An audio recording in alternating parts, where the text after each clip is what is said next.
Good morning student. तो आज मैं आपको एसजे महाविद्यालय लेक्चर में बताने जा रहा हूं अधिगम बाध्यता के प्रकार। पिछली क्लास में मैंने बताया था अधिगम बाध्यता क्या है, और उसी क्रम में मैं आगे चलता हूं कि किन किन क्षेत्रों में अधिगम बाध्यता रहती है, यानी काइंड्स ऑफ लर्निंग डिसेबिलिटी। ठीक है, तो अधिगम बाध्यता यानी सीखने में कहीं ना कहीं कमी है। तो शब्द अधिगम असमर्थी बालक वह होते हैं जो भाषा को बोलने, लिखने, समझने में मानसिक रूप से कहीं ना कहीं असमर्थ होते हैं, अर्थात उन्हें दोष पाया जाता है, उसको हम अधिगम बाध्यता कहते हैं। यानी जो बोलने में, लिखने में, कहने में असमर्थ होते हैं उसे हम अधिगम बाध्यता बालक कहते हैं। ठीक है, अब इसको समाप्त जो करना है वो बहुत इजी प्रोसेस से हम समाप्त कर सकते हैं। तो सबसे पहले आते हैं अधिगम बाध्यता के प्रकार। तो पहला पॉइंट आपका आएगा पठन संबंधित। क्या है? मतलब पठन संबंधित में यह है कि जो बालक ठीक से पढ़ नहीं पाते, ठीक से पढ़ नहीं पाते। ठीक है, दूसरा पॉइंट देखकर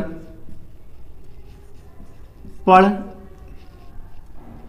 नहीं पाते, अर्थात ऐसे बालक जो पढ़ने में सक्षम नहीं होते, अर्थात उन्हें देखकर पढ़ने में उनको कहीं ना कहीं समस्या आती है। तो ये दो प्रकार की होती है। पहला है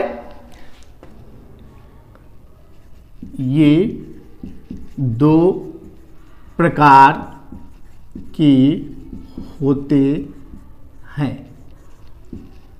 पहला है सामान्य और दूसरा है गंभीर। तो सामान्य क्या है? सामान्य बच्चों को आसानी से अगर दोष पता लग जाता है तो उनको सामंजस्य मतलब सहयोग के द्वारा कहीं ना कहीं इनको हम दूर करने का प्रयास करते हैं। और जो गंभीर होते हैं उनमें कहीं ना कहीं कमी आती है और उनमें यह बाध्यता बनी रहती है। इस बीमारी को डिस्लेक्सिया के नाम से जाना जाता है। दूसरा आते हैं, दूसरा पॉइंट आपका आएगा लेखन संबंधी।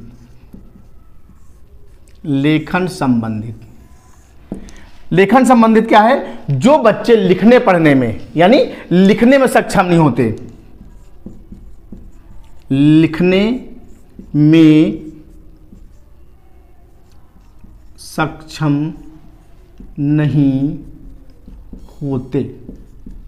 ठीक है, जैसे आपने देखा होगा कोई लड़का जैसे बिग लिख रहा है, BIG बिग, वो क्या करता है? कभी कभी क्या लिख देता है?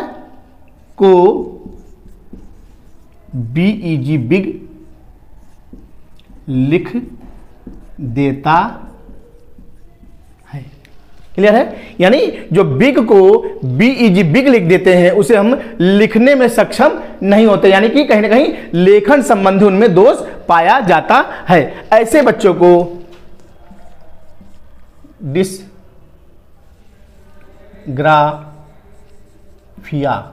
डिस्ग्राफिया, इन बच्चों क्या कहते हैं?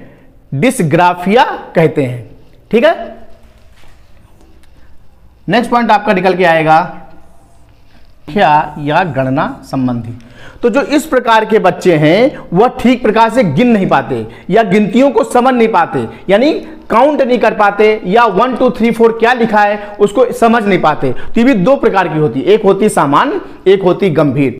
तो जो गंभीर होती है उसको दूर करना बहुत ही सरल नहीं होता, उसको आपसी सहयोग से हम सरल नहीं कर सकते, लेकिन जो सामान्य होते हैं उनको हम दूर करने का प्रयास करते हैं। तो जो ये जो बच्चे होते हैं गणना, यानी उनको यही नहीं पता होता कि हमें क्या लिखना है, किस तरह से लिखना है, तो उनको कहीं ना कहीं इन सब चीजों को कहीं ना कहीं उनमें ये कमी आती है। तो इससे क्या है कि कहीं ना कहीं वो क्या कहते हैं?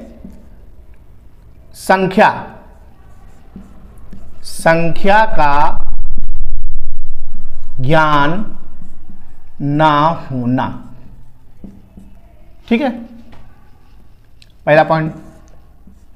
दूसरा,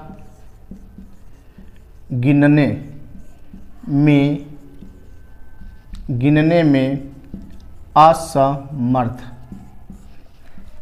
तीसरा पॉइंट, योग नहीं कर सकते, यानी उनको काउंटिंग में नहीं आती, यानी ठीक प्रकार से वो गिन नहीं सकते, और क्योंकि उनको संख्या का ज्ञान नहीं होता, अंकों का ज्ञान नहीं होता, संख्या नहीं, सॉरी,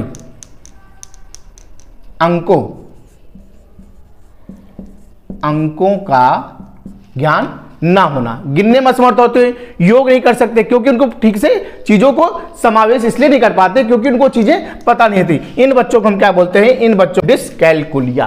क्या बोलते हैं? डिस्कैलकुलिया। और लास्ट पॉइंट जो आएगा वह आपका है संप्रेषण। संप्रेषण संबंधी,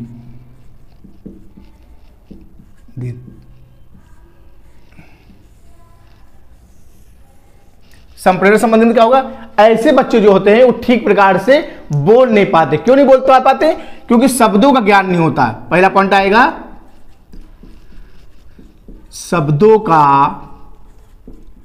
ठीक प्रकार से ज्ञान ना होना। ठीक है। दूसरा पॉइंट, कब क्या बोलना है यह नहीं जानते। ठीक है। तीसरा पॉइंट क्या होता है? देखा होगा आपने कि जैसे कोई बच्चा कार है, जैसे किया, जैसे मतलब कोई शब्द लिखा है कि क्या, क्या लिखा है? क्या को किया बोलते हैं। क्या को क्या बोलते हैं? किया बोलते हैं। क्यों? क्योंकि उनको भाषा का ज्ञान नहीं है, बोलने का ज्ञान नहीं है, तो साथ में क्या करते हो? वो समावेश नहीं कर पाते कि हमें क्या बोलना है। तो क्या को क्या बोलते हैं? किया। क्या को कभी कभी क्या बोल जाते हैं? किया बोल जाते हैं। मतलब भाषाओं को ठीक प्रकार से समझ नहीं पाते, गिनती नहीं कर पाते। तो ये बच्चे उनमें जो है ये कहीं ना कहीं संप्रेषण में इनमें बाधा, संप्रेषण में बातचीत करने में बाधा उत्पन्न होती है। और चौथा पॉइंट आएगा आपका